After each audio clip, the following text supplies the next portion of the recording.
नमस्कार प्रणाम। हम भोजपुरी गायक धनंजय लाल यादव और आप सबको बता दूं कि हम आ रहे हैं 17 सितंबर यानी कि विश्वकर्मा पूजा के शुभ अवसर पर हारादाग छठ घाट के प्रांगण में, जिला गढ़वा, झारखंड में।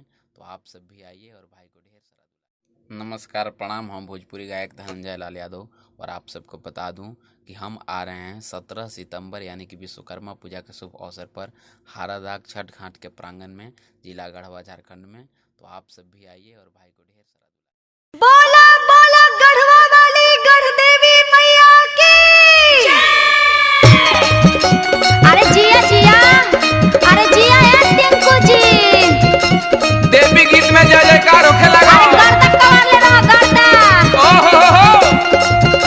आहा जिया जिया। आइए आइए, नारियल ले लो, नारियल पूजा के लिए शुद्ध नारियल। बच्चा चढ़ाएगा सियान हो जाएगा, बुढ़वा चढ़ाएगा धनवान हो जाएगा। आइए ले लीजिए बिल्कुल सस्ते दामों में। नारियल ले लो, नारियल। ए का बेचता रहो? दिस इज नारियल, पूजा के लिए शुद्ध नारियल। अच्छा तो तनी सुना।